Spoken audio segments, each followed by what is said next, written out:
নমস্কার, কেমন আছো সবাই? আজকে বাড়িতে ফুচকা বানানো হয়েছিল আর সেটাই আমি তোমাদের সাথে শেয়ার করছি।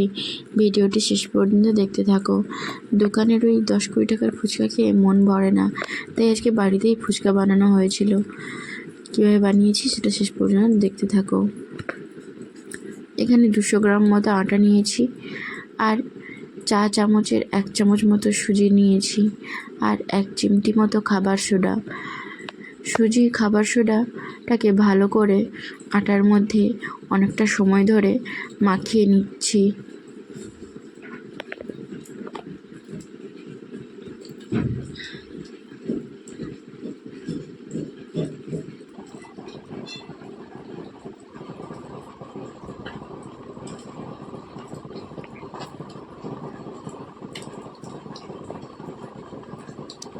এরপর এর মধ্যে পরিমাণ মতো জল দিয়ে এটাকে ভালো করে মাখিয়ে নিয়েছি।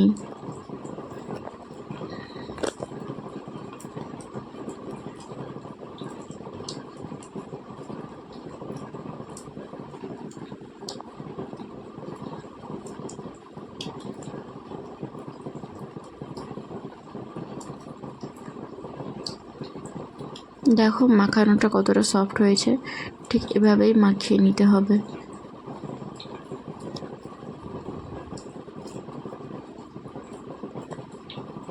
এবার এটাকে এভাবে অনেকটা সময় ধরে ঠেসে নিয়েছি।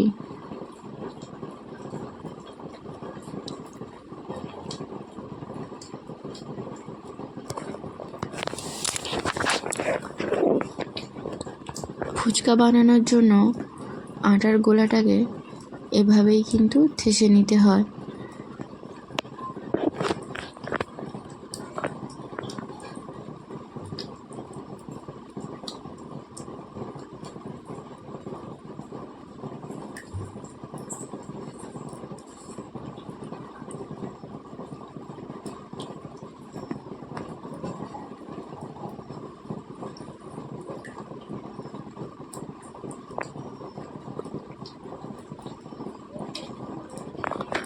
সম্পূর্ণভাবে ঠাসা হয়ে গেছে।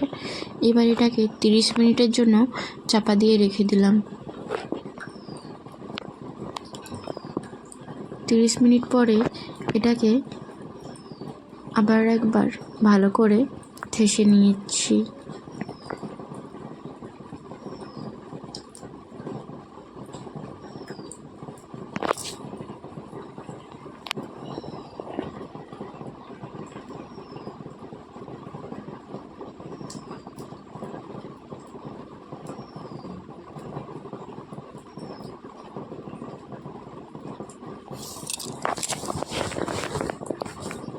ঠাসা হয়ে গেছে, তাই এটাকে আমি এবার একটা ছুরির সাহায্যে এভাবে লম্বালম্বি কেটে নিচ্ছি।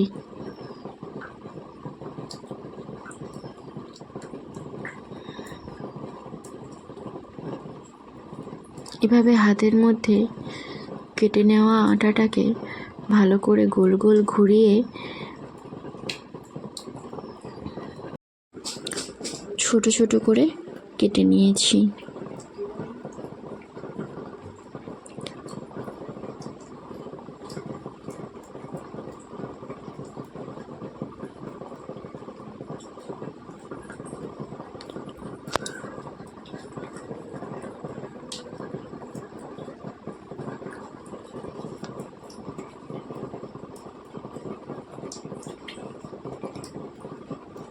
সবগুলো আমার ভালোভাবে গোল গোল করে নেওয়া হয়েছে। এবার এর মধ্যে কিছুটা রিফাইন তেল মাখিয়ে দিলাম।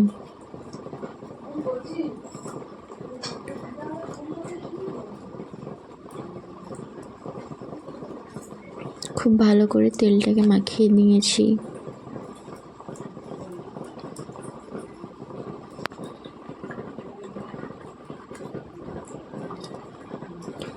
এরপর ফুচকাটাকে কিভাবে বেলেছি সেই প্রসেসটা তোমাদেরকে দেখাচ্ছি। যেহেতু আমাদের কাছে ফুচকা বেলার মেশিন নেই, তাই আমরা এভাবেই ফুচকাটাকে বেলেছি।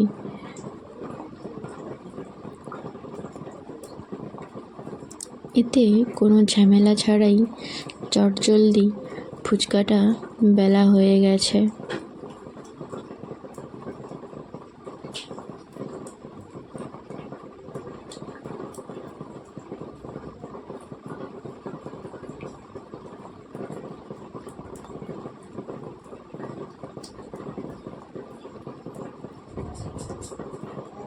এভাবেই বাকি বলগুলো বেলে নিয়েছি। এরপর এগুলো ভেজে নেব।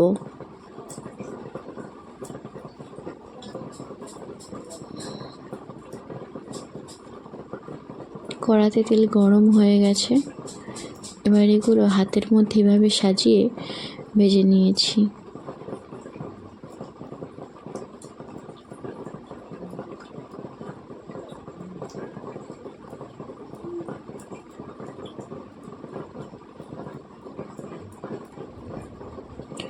দেখো কত সুন্দর ফুলে গেছে, তবে সবগুলো ফুলেনি, কিছু যেমন ফুলেছে তেমন কিছু চিপস হয়ে গেছে। এই ফুচকাগুলো ভেজে নেওয়ার পরে সঙ্গে সঙ্গে খাওয়া হয়নি, তার পরের দিন ভালো করে রোদে দিয়েছিলাম। রোদে দিয়ে তারপরে ফুচকাগুলোকে খেয়েছিলাম। তোমরাও বাড়িতে ফুচকা বানালে সঙ্গে সঙ্গে খেও না, আগে রোদে দেবে তারপরে খেও। ভিডিওটি শেষ পর্যন্ত দেখার জন্য অসংখ্য ধন্যবাদ। দেখা হচ্ছে পরের একটি ভিডিওতে। আর হ্যাঁ, অবশ্যই লাইক কমেন্ট শেয়ার করতে ভুলো না বন্ধুরা।